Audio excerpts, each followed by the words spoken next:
নমস্কার, মানসীস গার্ডেনে সবাইকে স্বাগত।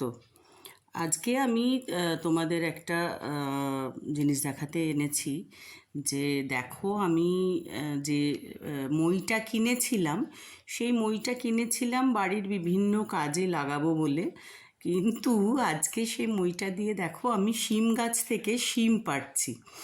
তো এইটা না আমার খুব মজা লেগেছে।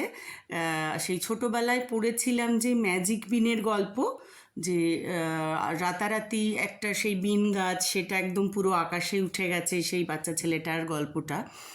তো আমার এই শিম গাছটায় চড়ে আমার ঠিক সেই ফিলিংটা কিন্তু হলো। বিশাল গাছ হয়ে গেছে, গাছটা একদম দোতলার ছাদ পর্যন্ত উঠে গেছে।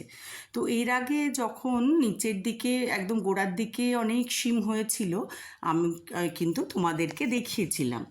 তো মোটামুটি শিম হচ্ছে, এখন গরম পড়ে গেছে তাহলেও দু চারটে করে শিম হচ্ছে।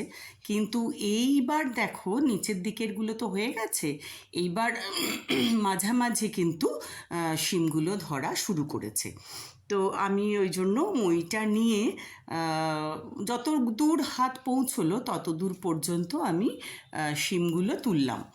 তো এরপরে দেখো আমি এই আমার যে প্রথম মেজানাইনটা আছে, ফার্স্ট মেজানাইন, সেই জানলা দিয়ে মানে এত দূর আমি আর ময়ে উঠে হাতটা পেলাম না।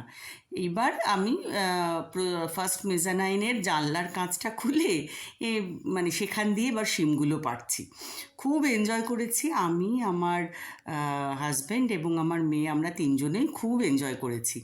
যে একদম সেই নিচ থেকে শিম তুলেছি ময়ে করে, তারপরে আবার সেই ওপরে এসে জানলা কাঁচ খুলে শিম তুলেছি।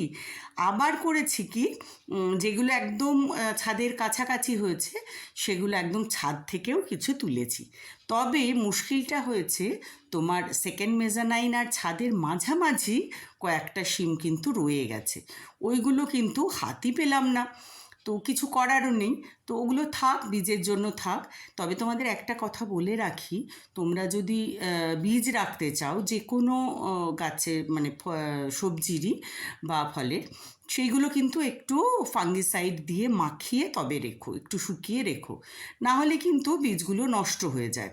আমি এর আগে রেখে দেখেছি, তোমাদের দেখিয়েছিলাম আমার প্রচুর লাফা হয়েছিল, প্রচুর প্রচুর লাফা হয়েছিল, কিন্তু লাফার যে বীজগুলো আমি রেখেছি সেগুলো কিন্তু ফাঙ্গাস ধরে গেছে। তো আমি যেগুলো ফাঙ্গিসাইড দেওয়া ছিল তার আগের সেই বীজ কিন্তু দু চারটে চারা বেরিয়েছে, কিন্তু আমি আজকেই আবার ওইগুলো লাগালাম, ফাঙ্গাস ধরে গেছে, ওগুলো মনে হয় না গাছ হবে বলে।